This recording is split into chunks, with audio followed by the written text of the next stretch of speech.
Essentially, tension comes from unanswered questions. Tension comes from anticipation. When you're kind of dealing with suspense and horror, you really have to get to know characters and really have time with them to really understand and feel the loss of when they are taken by the aliens.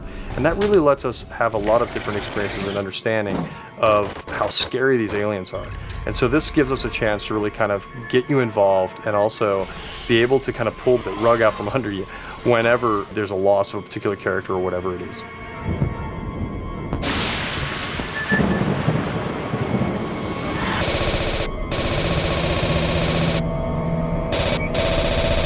When you can survive an encounter, beat them, man, that's when you feel like a badass.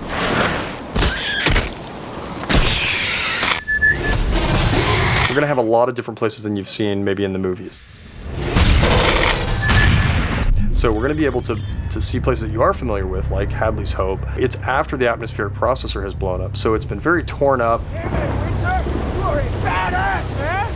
And it kind of had an explosion that explodes up, not out, but nonetheless, it still had an impact on what happened to some of those areas that you were familiar with. So you now get to come back in there and see them in a destroyed or distressed state that you didn't see before. You'll be able to explore areas that you hadn't seen in the movie. For example, being on the Sulaco, we'll have a lot more time to spend with the Colonial Marines there, as well as getting closer to areas that we've all wanted to see, like the jockey ship that we'll be able to explore more in and around.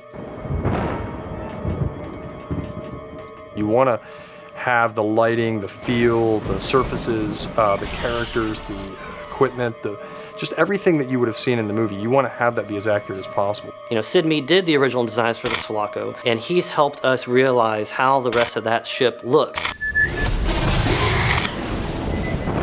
Great. Now my friggin' tracker's broken. Just watch the red dots. That's what I'm telling you. Motion tracking, you know, that ping, and then when you hear the blip, when the aliens are actually in the vicinity. It's such an iconic sound, and when we got the source material for 20th Century Fox, the actual audio that was recorded and Foleyed and some of the other stuff that was digitally produced, man, it's so exciting to be able to play with that content and then work that content into the game.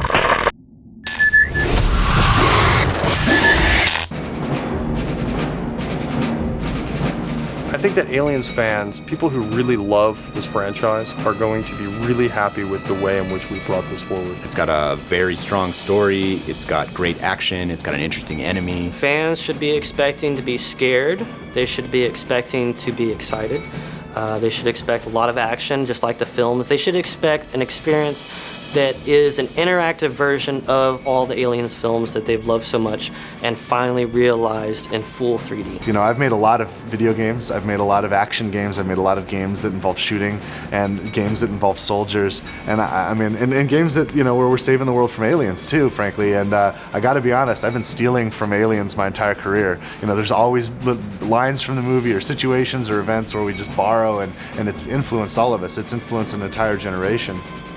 When we get to spend time in the real fiction, in the real canon, it's pretty exciting because we're not borrowing from it, we're building onto it and we're adding to it. So it's just a thrill to be involved.